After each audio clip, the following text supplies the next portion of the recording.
سلام تعنا هبلنا تخطاتلتي أقسماويان مراخة بحفاش AMN نزي ساعات تسنادو زيناتات إنه فلما غندي ندبتاتينا كنات فتيمو مفتحي كمتزا أي خيلاني لهم بروفيسور مسفن رأيا وعلى بريتوريا بعلوا منقست فريسيلو لعلواي وتعدرا مرارحة حيل سلام تقرأي أب كتما عدوا مريت بقبون هافاتم يعدل كمزلو تقليتو أب حويت تقرأي كده هوتيلات وسان مخانو تقليتو نايزيو من كالو تنزرزر كسعبيو سناي مكتتال وعلى بريتوريا بعلوا منقست فريسيلو لعلواي وتعدرا مرارحة حيل سلام تقرأي بكبيد ناي عنوة كناتن حيالنا هزبك ألسن مسواتن زترخبه وعلى بريتوريا بقجلاو دليت حوحات تحيسو كبل لعلواي وتعدراوي أمرارحة حيل سلام تقرأي قليزو كم مقلتي لعلواي وتعدراو أمرارحة حيل سلام تقرأي بمسارة وعلى بريتوريا زتتعشى كجاي من محدار تقرأي هزبي كاب كنات وطيو بسلام كنبرز على مكوان تنبرا بنيتوركن جبانن زتالكي قجل حوحات والكاو دليتاتو نمسخع كبل كورن لعل كورن زبل زي سرع ودابة بمفتار نتن ملا هزب تقرأي كامل عنوة زدحنا سراويت تقرأي ناي حدا قبننيا قجلا مسارح تغيرو طر 15 2017 عام تمرت زيتو سنة سحتات وسانة بحيل برات علوا منقست بمفصام عفريسو كبل قليزو لعلواي مريحنة حيل سلام تقراي نزز قلت شمونت ميازيا 2018 عام تمرت جميرو كساب 11 ميازيا 2018 عام تمرت عبواناوي كونتاتن أنفتاتن مسارت غيرو مقمقامو أبز قلتلو أوانيو كم حبريتات مقلتي هقراوي زباوي وشتاوي كنتات هاجرنا كللنا ماكل زجبرة بعمقوت كابز رايم زعباتاتيلو أنت تأكس أب تجراي سرعتها ولوت إن ممتع بهراوي كبرنا ربحاتات حزب تجراين نمرقات أب نتصور علامة قلت أنفتك ألسنا معرويات حساسبانا وعينا يتقالاساي منفسنان ستوم بقعاتاوي حاليوتن كوينا خنقارس بشم هزبنا قهلناتو هزبنا نعمتات بملكي كابز ما سنة قجلة قبنن دحرتن كنقلاقل يقبأنا كمزلو تردينا بخل مداي سرعتا ولوطن ممزع بالحنة مرارحان تقادلتن كوينا كنركبن نهزباو لوخ كل جزي دلونت زقبرنالو أمامات كي تحللنا كنفتم مخانا نهزبنا نرقاقز بحسوتن تسألما ننبرك هلوكم نقر زي فلتو نتفت محبراو ميديا كجل حوحات أب هزبنا دقفت قالتنا زفتروا مدنقار فتم حاسات مخانو كنحبر نفتو بقالتنا زتختمت تتعبوتات تتأو كبل وعلى بريتوريا كتعنعن بملوء كتكبرن مريتن مسل عرسو سان هزبنا نخخبر زقبر سلاماوي بوليتيكاوي قالتي بصنعات ندقف كاب 2013 عام تمرت جميرو بقفعي كاب مربتو تمزابيلو اب كندا بصحاي قرن زنابن زساغزلو هزبنا بمسرت وعلى بريتوريا ناب مربتو تمليسو سرع حيوتو نكجمر بصنعات كنقالسينا تግራይ ማከል ዓውዶ ኩናት ንምግባር ናይ ውሕዳት ሓይልታት ረብሓን ጥቕምን ዝሓዘ ጽምዶ ዝበሃል ዘይሕጋዊ ርክብ ንምውጋድ ከም ሓይሊ ሰላም ትግራይ ኣድላይ ዘበለ መስዋዕቲ ክንከፍል ምዃንና ክነረጋግጽ ንፈቱ ኣብ ውሽጥን ደገን ትነብር ህዝብና ፖለቲካዊ ውድባት ሲቪል ማሕበራት ብፍላይ ንሓይሊ ጸጥታ ትግራይ እቲ ሓይሊ ሰላም ትግራይ ጀሚርዎ ዘሎ ቃልሲ ናትካ ቃልስን መትከልን ምዃኑ ኣሚንካ እቲ ጎጅለ ንውልቃዊ ጥቕሙ ክብል ናብ ናይ ውክልና ኩናት ከእትወካ ዝገብሮ ዘሎ ምንቅስቓስ ተረዲኻ ናብ TPF ክትጽምበር ንጽውዕ ኢሉ ላዕለዋይ ወታደራዊ ኣመራርሓ ሓይሊ ሰላም ትግራይ ገሊጹ ሃይማኖት ጉልባብ ጌርካ ህዝብ ትግራይ ንምጽናት ዝግበር ፕሮፓጋንዳ ደው ይበል ክብሉ ነበርቲ ከተማ መቐለ ገሊጾም ካብ ሕብረተሰባዊ ቅልውላው ትግራዋይ ዝኸስቡን ስኒትን ምርድዳእን ትግራዋይ ኣርሒቑ ክሰፍር ዝደልዩ ሓይልታት ሃይማኖት ጉልባብ ጌሮም ይሰርሑ ከም ዘለው ነበርቲ ከተማ መቐለ ገሊጾም ኣብ ኩናት ዝነበሩ ስርዓታት ኣብ ስልጣኖም ዝተፈላለዩ መተግበር ስራሕቶም ካብ ዝጥቀምሎም ናይ ባዕሎም መደባት ኣብ ጽቕጢ ቅልውላውን ማሕበራዊ ዘይምርግጋዕን ኣብ ዝኣተውሉ እዋን ሃንደበት ጉዳይ ሃይማኖት ዛዕባ ኮይኑ ሰዓብቲ ኣብ ዙርያ ሃይማኖት ክጽመዱ ዝገብር ኣካይዳ ምዃኑ ኣብ ትግራይ እኳ ዝተለመደን ተዘይነበረ ታሪክ ዘመስክሮ ሓቂ እዩ ኣብ ዘቀነ ኣብ ከተማ ኣክሱም ዝተረኣየ ፍጻመ ብተመሳሳሊ ኣብ መንጎ ፍቑራት ሰዓብቲ እምነታት ትግራይ ዝተፈጠረ ዘይኮነስ ፖለቲካዊ ኣጀንዳ ንመቀለጣፍ ዝዓለመ ብምዃኑ እዩ ስለምንታይ እዚ ጉዳይ ሎሚ ዛዕባ ኮይኑ ስለምንታይ ቅድሚ ሰሙን ቅድሚ ወርሒ ቅድሚ ወርሕ ኣጀንዳ ዘይኮነ ክልዓል ዝግብኦ ሕቶ እዩ ሰበ ስልጣን እቲ ናይ ስልጣን ባህጎም እንትኸሽፍ ነቲ ህዝቢ ነንባዕሉ ክባላዕ ብምግባር ስልጣኖም ከናውሑ ዝዓለመ ሽርሕ እምበር ህዝቢ ትግራይ ንዘመናት ብሰላም ፍቕሪ ምክብባርን ምክእኣልን ናይ ዓለም መርኣያ ዝኾነ ህዝቢ ምዃኑ ዕለታዊ ፍጻመታት ክብረ በዓላትን ተኸተልቶምን ዘርእይዎ ዘይብተኽ ቃል ኪዳን ፍቕሪ ዝወነነ ምዃኑ ክእመነሉ ይግባእ። ኣብዚ ሕዚ እዋን በፂሑ ክርስትያን ኣስላም ዝበሃል ኣጀንዳ ክለዓል ተገይሩ ንምንታይ መራሕቲ ነቲ ህዝቢ ናብቲ ናቶም ናይ ድንቁርና ጎዳና እትዮም ናይ ስልጣን ከዋኽብቲ ክኾኑ ዝዓለመ ምዃኑ ተረዲኡ ህዝቢ ትግራይ ነባሪ ፍቕሩን ምትሕልላያን ከስጥም ይግባእ ዝበሉ ወሃብቲ ርእይቶ ኣኽሱማውያን መራኸቢ ሓፋሽ ናይ ዝኹሉ ፀገም ንፅር እዩ ብምባል እንትቕፅሉ ግን ሕብረተሰብ ኣብ ናይ ሰበስልጣን ኣጀንዳ ከይኣተወ ብስጡም ህዝባዊ ፍቕሪ ካብ ምቕፃል ወፃኢ ምዃኑ ንኸስቢ ነቲ ነዚ ኣጀንዳ ዘቃላጥፎ ክኸውን የብሉን ክብሎ ድማ ሚዒዶም ካብ ፀገምን መከራን ህዝቢ ካብ ሕብረተሰባዊ ቅልውላው ትግራዋይ ዝኸስቡን ስኒትን ምርድዳን ትግራዋይ ኣርሒቑ ክሰፍር ዝደልዩን ብርጅዋታት ይኣኽለኩም ከበሃሉ ይግባእ ድማ ኢሉ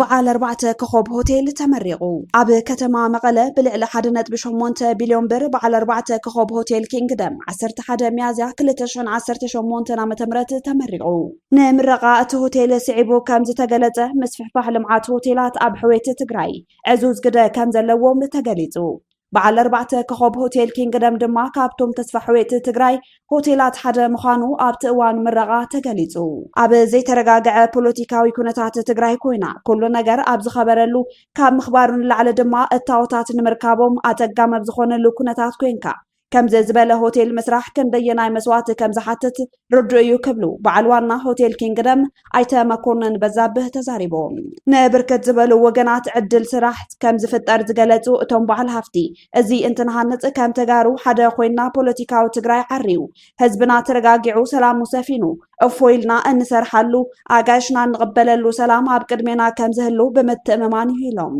ሓላፊ ቢሮ ባህልን ቱሪዝምን ትግራይ ዶክተር ኣጽብሃ ገብረ እግዚአብሔር ዓበይቲ ሆቴላትን መሰል ትካላትን ኣጋይሽ ዝተፈላለዩ ዓዲ ዝዓርፍሎም ብምዃኖም ዝርእይዎ ነገር መግለፂ ምስሊ ዓድኻ ብምዃኑ ሆቴላት ኣምባሳደራት ሓንቲ ዓዲ እዮም ኢሎም በዓል ዋና ሆቴል ኪንግደም ኣይተ መኮንን በዛብህ ኣብ ትግራይ ኣብ መንቀራቕሮብ ዘላትሉ ኩነታት ኮይኖም ብተስፋን ጽንዓትን ንህዝብን መንግስትን ተገልጋልን ኣሚኖም በዓል 4 ኮኸብ ምህናፆም ብምንኣድ ጀሚርካዮ እምበር ኣይወዳእኻዮን ከቢድ ሓላፍነት ግልጋሎት ይጽበ ካይሎም ትግራይ ኣብዘይ ሓጢኣታ ስቃያን ቃንዛን ኣብ ዘይዛረየሉ መጻኢያ ውሑስ ኣብ ዘይኮነሉ ኩነታት ኮይንካ ከምዚኦም ዝበሉ ልምዓት ኢንቨስትመንት ምስራሕ ኩሉ ክድግፎ ከም ዝግባእ ብምሕባር ሆቴል ኪንግደም ምህርቲ ትግራይን ባህሊ ኣተሓሕዛ ጋሻ ትግራይ ዘንፀባረቐሉ ተወዳዳሪ ትካል ኮይኑ ኣምባሳደር ትግራይ ንክኸውን ፅሬት ዘለዎ ዕግበት ተገልገልቲ ንኸማልእ ዝወሃቡ መረጋገፅታት ደረጃታት ንምሃብ ጉድለታት ንምምላእ ከም ቢሮ ከም ዝሰርሑ ኣረጋጊፆም ኣብ ሕዌት ትግራይ ግደ ሆቴላት ወሳኒ ምዃኑ ብምምልኻት ሎሚ ሆቴላት ተስፋ ቆሪፀን ሰራሕተኛታትን ኣብ ዝብትናሉ ግዜ ዕድል ስራሕ ንምፍጣር ነዚ ኢንቨስትመንት ምልምዖም ብምብርትታዕ ብዙሕ ጋሻ መፂኡ ዝዓርፈልና ዓዲ ከም ምዃንና መጠን ሆቴል ቱሪዝም ብኩለ መዳይ ክንድገፍ ኢና ኢሎም ኣብ 1680 ካሬ ሜትር ዝዓረፈ ሆቴል ኪንግደም ዓለም ለኸ መዐቀነ ማልዩ ንዝሓለፉ 10 ዓመታት ኣብ ከይዲ ህንፀት ከም ዝፀንሐ ዝተገለጸ ሆቴል ኪንግደም ህንፀቱ ተዛዚሙ ንዓማዊሉ ግልጋሎት ንምሃብ ምድላዋቱ ዛዚሙ ኣቦታት ሃይማኖት ሓለፍቲ ኣብያተ ዕዮን ካልኦት ዕድማት ተጋይሽን ኣብ ዝተረኸብሉ ተመሪቑ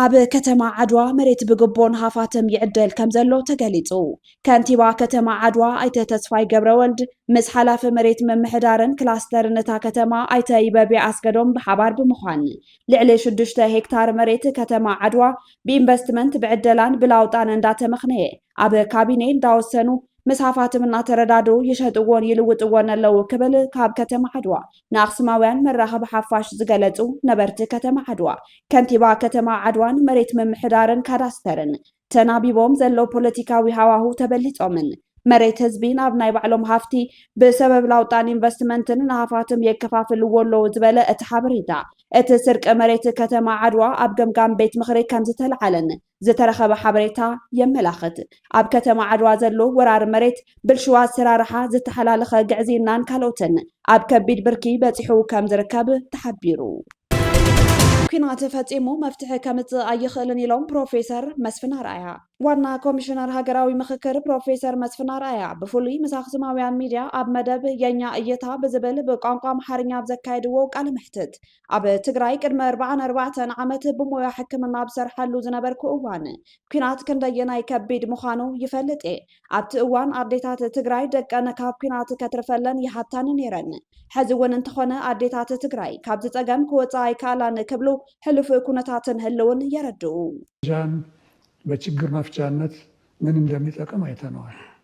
እኔ ሁልጊዜ እንደምለው እኔ ዛሬ 44 ዓመት ትግራይ ሰርቻለሁ ወጣት ሐኪም ሆኜ እና ወጣት ሐኪም ሆኜ ስሰራ ብቸኛ ሐኪም የአውራጃው የአጋማ አውራጃ ሐኪም እኔ ነበርኩ። የአጋማ ብቻ አልነበርኩም። ክልተ ወላሎም ሐኪም ስላልነበረው እኔ ጋር ነው የሚመጣው። ከእንትጮም የሚመጡት ህመምተኞች እኔ ጋር ነው የሚመጡት። እስከ ሰንዓፈ ድረስ ያሉ ህመምተኞች እኔ ጋር ነው የሚመጡት። ያን ጊዜ ተሃት በኋላ ህወሓት ከነበረው የኢትዮጵያ መንግስት ጋር ጦርነት ስለነበረ የተሃት ቁስለኞች ይመጣሉ እኔ ጋር። የዚህኛው የመንግስት ብቻ አልነበሩም እና ሐኪም ሆኜ በተቻለ መጠን ያው ለቃለ መሃላ ላይ ገለልተኛ ሆኜ መቁሰል ምን እንደሆነ አይቻለሁ፣ መጎዳት ምን እንደሆነ አይቻለሁ፣ መሞት ምን እንደሆነ አይቻለሁ። ጦርነት ውስጥ ባልገባም በዛን ጊዜ የነበሩ የትግራይ እናቶች እንዴት እንደሚያለቅሱ አይቻለሁ።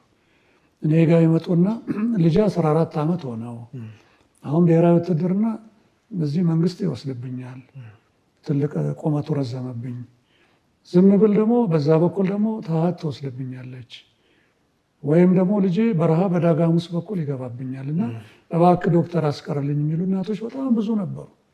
እነኛ እናቶች በእርግጠኝነት ወይ አንዱ ጋር ገብተው ሞተውባቸዋል፣ ቁስለኛ ሆነውባቸዋል፣ ብዙ ነገር ደርሶባቸዋል እና እንደሚገባኝ የትግራይ ህዝብ መቼም አንድ ሞት ከቤቱ ያጣል ብዬ አላስብም እንደው ከዛ በላይ። ስለዚህ ዛሬ 44 ዓመት ያለቅሱ የነበሩ እናቶች አሁን አያቶችና ቅድመ አያቶች ሆነዋል። አሁንም እያለቀሱ ነው። ስለዚህ ይሄ ነገር መቆም ካለበት መነጋገር አለበት። ጦርነት በጭራሽ መፍትሄ ያመጣል። ምክንያቱም በጦርነት ሂደት ውስጥ አሸናፊና ተሸናፊ ነው ያሉት። ስለዚህ ዛሬ አሸናፊ የሆነው ነገ ተሸናፊ የማይሆንበት ምክንያት ይሄን አይተናል። ሃገራዊ ምክክር ቀንዲ ዘድልየሉ ምክንያት ይብሉ ዘለውና ፀገማት ሓቢርና ንምፍታሕ ንዝኾነ ይኹን ወገን እንተይደገፍና ኣብ ናይ ሓባር መፍትሒ ምብፃሕ እዩ ክብሉ እቶም ዋና ኮሚሽነር ይዛረቡ። እንግዲህ ሃገራዊ ምክክር ያስፈለገበት ምክንያት ችግሮቻችንን፣ ጥያቄዎቻችንን በሰላም እንፍታ፣ ለአንዱ ወገን ሳንወግን እስቲ በትክክል እንወያይባቸውና አንድ ነገር ላይ እንድረስ ነው። እንግዲህ እንዳጋጣሚና እንደድል ሆኖ ያው በጦርነቱ ጊዜ ትግራይ የተዘጋ ነበር። ትግራይ ህዝብ ስለ ሀገራዊ ምክክሩ አያውቅም። አዋጁም ወጥቶ ምክክር ኮሚሽነሮችም ሲሾሙ ምንም ሀሳቡም የለውም፣ ተሳትፎም አላደረገም። በየጊዜውም ደግሞ የሚጠይቁን ምንድን ነው? እኛ በፌዴሬሽን ውስጥ የለንበትም፣ ፌዴራል መንግስት ውስጥ የለንበትም፣ በህዝብ ተወካዮች ምክር ቤትም ሆነ በፌዴሬሽን ምክር ቤት ውስጥ የለንበትም እና እኛ በሌለንበት እንዴት በዚህ ሂደት ውስጥ ዋናው ነገር እኮ በዛ ሂደት ውስጥም እኮ ያ ጥያቄ ከሆነ ይቀርባል። ለምንድን ነው የማንገባው? የፌዴራል መንግስት ውስጥ እኮ ገብተን እኮ እንደሌሎች የማስተዳደር መብት አለ። አዎ። የትግራይ ህዝቦች እኮ ድምፅ እኮ መሰማት አለበት። አዎ። በፌዴሬሽን ምክር ቤት እኮ እያንዳንዱ ህዝብ ተጋሩ፣ የሮብ አለ፣ ኩናማ አለ፣ ሌሎችም ህዝቦች ድምፃቸው እኮ እዚህ መሰማት አለበት። ይሄ ትክክል ነው። ስለዚህ የተለያዩ ድምፆች መሰማት የሚችሉት በትግራይ ያሉ ህዝቦቻችን ስለ ሀገራዊ ምክክሩ ምንነት የሚገባ ሲገነዘቡ፣ ይህንን በትክክል መታወቅ ሲገባ ነው። እነዚህ ሙከራዎች ብዙ ተሞከሩ። መጨረሻ ላይ ከክልሉ ጊዜያዊ መስተዳድር ፕሬዚዳንት ጋር ተነጋግረን መቀሌ ላይ ልናደርገው ስንል እነሱ ከምታደርጉት ለምን በዞን ዋና ከተሞች አታደርጉትም? ለምሳሌ ያሉና 5 ቦታዎች ሰጡ። ለምሳሌ ሽሬ ላይ ብታደርጉት፣ ለምሳሌ አክሱም ላይ ብታደርጉት 2፣ አዲግራት ላይ ብታደርጉት 3፣ መቀሌ ላይ ብታደርጉት 4 እና ማይጨው ላይ ብታደርጉት፣ ይህም ትልቅ ደስታ ነው። እንደዚህ ከሆነማ ብለን ተስማምተን የወረዳዎቹን ተሳታፊዎች ወደዛ ለማምጣት ለምን በእኛ አሰራር ውስጥ በእኛ ስነ ዘዴ ውስጥ ምንድን ጠንካራ ነገር አለ? የኢትዮጵያ ህዝቦች ከወረዳ ጀምሮ መወከል አለባቸው። ወረዳ ያሉ ህዝቦች እነማን ናቸው? ሴቶች፣ ወጣቶች፣ አረጋውያን፣ የመንግስትና የመንግስት ያልሆኑ ሰራተኞች፣ ሀረስታይ ገበሬዎች፣ አርብቶ አደሮች እዛ ውስጥ አሉ። አካል ጉዳተኞች አሉ። ትግራይ ደግሞ እንደምታውቁት እናንተ ብዙ የተለያዩ የአካል ጉዳተኞች ማህበራት አሉ። ትግራይ ላለፉት በርካታ ዓመታት ለአካል ጉዳት የተጋለጠች ሀገር ክልል ነች። ኣብ ዝሓለፈ ኣብ ኣዲስ ኣበባ ዝተኻየደ ሃገራዊ ምክክር ኩሉ ክፋል ሕብረተሰብ ንክሳተፍ ፃዕሪ ተገይሩ እዩ። እንተኾነ ግን ብዝተፈላለየ ምክንያታት ዘይተረኸቡ ከም ዝነበሩ እውን ፕሮፌሰር መስፍን አርአያ የረድኡ። ብዙ ጊዜ የሚቀርብልኝ ጥያቄ ምንድን ነው እንግዲህ አንተም ከማቅረብ በፊት እነኚህ የመጡ ሰዎች ትግራይን ይወክላሉ ወይ ነው? የእኔም ጥያቄ እሱ ነው። ብቻ ሳይሆን እንዴት የጠራችኋቸው? እኛ የጠራ ነው ለምሳሌ የማህበረሰብ ክፍሎችን ለማህበረሰብ ክፍሎቹ ሁላቸውም እንዲደርሳቸው አድርገን ወረዳ ልከናል። እንዳልኩ ወረዳ የሚደርሳቸው በክልሉ መንግስት ጽሕፈት ቤት ስለሆነ እንግዲህ አልደረሳቸውም፣ አልመጡም ሊሆን ይችላል። ጥቂት 2-3 ሰዎች መጥተዋል። እንዴት እንደመጡ በእርግጥ አላውቅም። የማህበረሰብ ክፍሎች ተልከዋል። አካል ጉዳተኞች ማህበራት፣ የሴት አካል ጉዳተኞች፣ የወንድ አካል ጉዳተኞች ለሁሉም ተልከዋል። አንዳንዶች ለምሁራን፣ ለዩኒቨርሲቲዎች፣ ለአራቱም ዩኒቨርሲቲዎች፣ ለተለያዩ ማህበረሰብ ክፍሎች ለሁላቸውም ተልከዋል። ለልሂቃን ተልከዋል። ለሀገር ሽማግሌዎች እዛም ላሉ ተልከዋል። ከትግራይ ውጭ ግን ታዋቂ ሰዎች ለሚባሉ ሰዎች ልከናል። ሁለተኛ ደግሞ በአንድ ወይም በሌላ ምክንያት እዚህ መጥተው ጎዳና ላይ ወይም ደግሞ ላሉ ተጋሩም ልከናል። ምክንያቱም እነሱም ተፈናቃይ ናቸው፣ ለኛ ችግር ውስጥ ነው ያሉት። ነገር ግን ከትግራይ አዲስ አበባ ሲመጡ ከሀገራቸው ወደ ሀገራቸው ነው የመጡት። ቢሆንም ግን ተፈናቃይ የምላቸው በምንድን ነው? ከቤታቸው፣ ከትምህርት ቤታቸው፣ ከስራቸው ነው በአንድ ወይም በሌላ ምክንያት የመጡትና የእነሱም ድምፅ መሰማት አለበት። ስለዚህ ጥሪያችን ግልጽ ነው። እንዲያውም ምን አደረግን መጨረሻ ላይ የማናገኛቸው ተጋሩ እስካሉ በሚል ኦንላይን መመዝገብ ለሚችሉት ክፍት አደረግ። በዚያ ወደ 65 ገደማ የሚሆኑ ሰዎች ተመዝግበው በእርግጠኛ መናገር የሚችለው 50 የሚሆኑ ተሳትፈዋል። ስለዚህ እንግዲህ እኔ በየጊዜው የምጠየቀው ምንድን ነው፣ እነዚህ ሰዎች ትግራይን ይወክላሉ ወይ? እነዚህ ሰዎች የትግራይ ልጆች ናቸው። የተለያዩ ማህበረሰብ ክፍሎችን ይወክላሉ ስል ከዛ ወጥተዋል። ከኢሮብ የመጡ ሰዎች አሉ። ከኩናማ የመጡ ሰዎች ኩናማ ላይ የሚሉ እና ሌሎች ተጋሩ ከተለያየ ቦታ ከትግራይ ክልል ሰዎች መጥተዋል። እነዚህ ሰዎች ራሳቸውን ይወክላሉ። እነዚህ ሰዎች የነበሩበትን ማህበረሰብ ክፍል ይወክላሉ። ስለዚህ ራሳቸውን ወክለው ትግራይ ውስጥ ሊኖር የሚችለውን ድምፅ ይወክላሉ። ትግራይን ይወክላሉ ማለት እያንዳንዱ ማህበረሰብ በራሱ ተፈራርሞ ይሄን ወክያለሁ፣ ይሄን ወክያለሁ፣ ይሄን ወክያለሁ ተብሎ ሁላቸውም መጥቷል ግን ማለት አይደለም። ለምሳሌ የአካል ጉዳተኞች በውል ተወክለዋል ብዬ አላስብም። ይህንን ግን እዚህም ባለው ፌዴሬሽናቸው በኩል ጥሪ አድርገናል። እዛም ለነሱ እዛ እንደውም አቶ ዮሐንስ ይመስለኛል የሚመራው እነሱ ሁሉ ጥሪ አድርገናል። እንግዲህ ያልመጡበት የተለያዩ ምክንያቶች ይኖራቸዋል። አንዳንዱ ግፊቶች ይኖራሉ፣ እዛም ጥያቄዎች ይኖራሉ፣ ስጋቶች ይኖራሉ።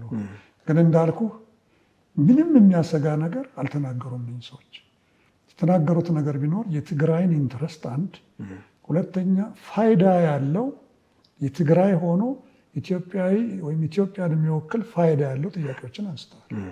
ዕድላት እንተተመቻችዮም ሃገራዊ ምክክር ኣብ ትግራይ ዝካየደሉ ኣጋጣሚታት ከም ዝህሉ እቶም ኮሚሽነር ምስ ኣክሱማውያን ሚድያ ዝነበሮም ጻንሒት ሓቢሮም ከተመቻቸ ትግራይ ውስጥ ሀገራዊ ኮሚሽን ምክክሩ ማድረግ ይችላል። ብቻ ምን ችግር ነገ ሄደን እኮ ተነገ ወዲያ ሄደን እኮ ስራው ምንም ሄደን እኮ እስካሁን ብዙ ጊዜ እኮ ተመልሰን እኮ በትህትና አስተናግደውናል፣ በመልካም አስተናግደውናል።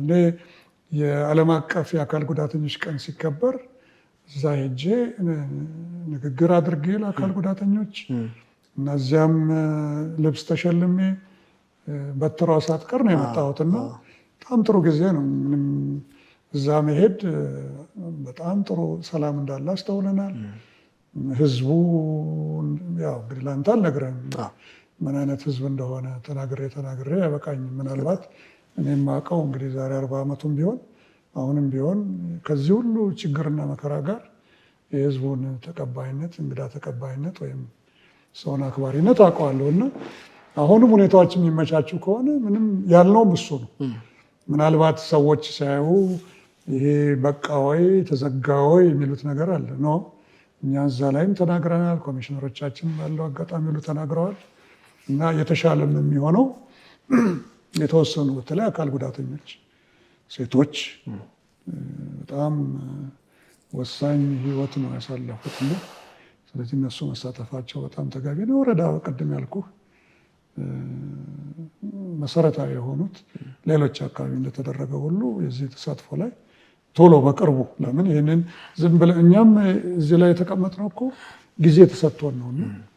ስለዚህ በቅርቡ ከሆነ በጣም ደስተኞች ነን ይህን ተሳትፎ በተሳካ እንዲሆን ለማድረግ። ኣብቲ ንሰለስተ መዓልታት ዘፀንሐ ኣኼባ 700 ሰባት ዝተሳተፉ እንትኾኑ ኣጀንዳታቶም ናብ ሃገራዊ ምክክር ከም ዘቕረቡ እቶም ኮሚሽነር ገሊፆም